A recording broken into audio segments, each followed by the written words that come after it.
हम खा रहे हैं, उन्हीं के फिर गीत हम गा रहे हैं। कायनात अर्जी और समावी पर सबसे बड़ा, सबसे शानदार, सबसे खूबसूरत, सबसे ठंडा, सबसे अमन वाला जो इनकलाब है वो मेरे नबी पाक ने बर्पा फरमाया। बड़ी ये कम नसीबी है कि मुसलमानों में फिरके बन गए और उम्मत तकसीम हो गई और तकसीम होने से कमज़ोर हो गई। लेकिन अफसोस की बात यह है कि लोग इस बात को समझने से आरी हैं कि ईद मिलादुन नबी सल्लल्लाहु ताला अलैहि वसल्लम तो उम्मत इस बात के शुक्र के तौर पे मनाती है कि अल्लाह ने हमें अपने नबी का गुलाम बनाया। आओ मैं तुम्हें मुस्लिम शरीफ पढ़ के सुनाता हूँ। और रावी भी वो बंदा जो हर वक्त हुजूर के करीब रहते थे, हजरत अनस बिन मालिक रदी अल्लाह ताला। आप फरमाते हैं मुझे वो दिन भूलता ही नहीं, मैं भुला सकता ही नहीं जिस दिन मेरे नबी पाक मक्के से हिजरत करके मदीना तैयबा तशरीफ लाए। हुजूर उस दिन क्या हुआ था तो हजरत अनस बिन मालिक फरमाते हैं सारी बीबियां छतों पे चढ़ गई। सारी औरतें अपने अपने काम में मसरूफ होती हैं, कोई किसी वजह से छत पे चढ़ जाए तो चढ़ जाए, सारी इकट्ठी तब भी चढ़ती हैं जब गली में कुछ और हो, जब कोई अनोखी बात। सारी बीबियां छतों पे चढ़ गईं, बच्चे दरख्तों के साथ चिमट गए और फरमाते हैं कि 70 के करीब लोग हुजूर की सवारी के आगे थे और बाकी सैकड़ों की तादाद से सवारी के पीछे थे।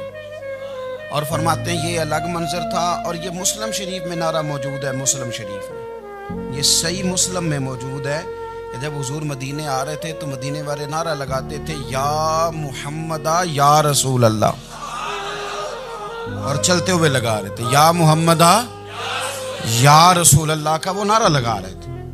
और फिर हजरत अनस बिन मालिक फरमाते हैं ये दो मंजर ये थे, एक तीसरा मंजर भी था। मदीना शरीफ के अंदर कुछ कबीले थे, आज भी ऐसा होना नहीं चाहिए। ये इस्लाम ना सिर्फ इसको नापसंद करता है बल्कि इसकी तरदीद करता है। छोटी बरादरी बड़ी बरादरी आज भी तकसीम है, नहीं होनी चाहिए। अरब के अंदर भी तकसीम थी, कुछ कबीलों को छोटा जानते थे, कुछ को बड़ा जानते थे। एक कबीला था बड़ा कबीला, बनु नज्जार का, चौधरियों का कबीला, सेठों नवाबों का कबीला, बड़े लोगों का कबीला। उस कबीले की बेटियां एक कोने में तफ लेके बैठ गई।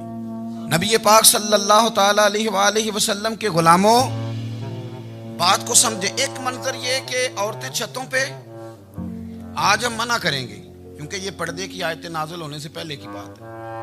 अब आयतें आ गई, अब हम ये इजाजत नहीं देते। औरतें छतों पे चढ़ गई, मर्द गलियों में नारे लगाने लगे और बनु नज्जार कबीले की बेटियां, छोटी बच्चियां वो एक कोने में दफ लेके बैठ गई और वो पढ़ने लगी ताला अल बदरु अलैहि। अब तो मिलाद गरीबों में रह गया। हमारे यहाँ फैशन हो गया, जब हालात खराब होते हैं तो लोग बरकत के लिए मिलाद कराते हैं, और जब अमीर हो जाते हैं फिर उन्हें मिलाद के जायज होने की दलील ही कोई नहीं मिलती। फिर वो ये फैशन है। बंदा थोड़ा सा पढ़ जाए ना दो चार चीजें तो हर चीज को गलत कहना उसकी तबीयत होती है। फिर ये फैशन है कि मेरी सोसाइटी नहीं हो गई, किताबें नहीं हो गई, फर्नीचर नया हो गया, दोस्त नए हो गए, तो मजहब वही पुराना। ओए होए, कोई तरक्की करनी चाहिए, फिर वो तरक्की करते हैं बेचारे। और जिनकी पीछे 10 नस्लें और 50 नस्लें मिलाद मनाती आने को इतनी दलील कोई नहीं मिली। सुभान अल्लाह।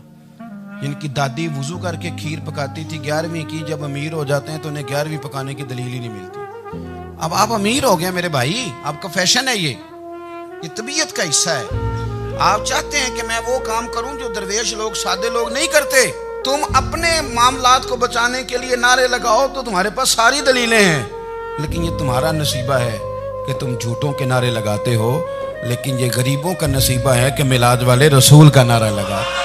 ये गरीब का हिस्सा है। लेकिन वो बनु नज्जार की बच्चियां गरीब नहीं, अमीर घराने से थी।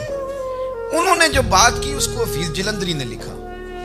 मरहूम कहने लगे कि वो नन्ही बच्चियां, छोटी बच्चियां थी, कहते वो नन्ही बच्चियां वहां बैठकर दफ बजाती थी और रसूले पाक की जानिब इशारे करके गाती थी और लोगों से कहती थी कि ये को हमारा पेशा नहीं दफ बजाना, हम तो चौधरियों की बेटियां हैं, हम तो बड़े खानदान से हैं। वो नन्ही बच्चियां जो बैठकर वहां दफ बजाती थी, रसूले पाक की जानिब इशारे करके गाती थी और कहती थी, हम हैं बच्चियां नज्जार के आली घराने की, खुशी है आमिना के लाल के तशरीफ लाने।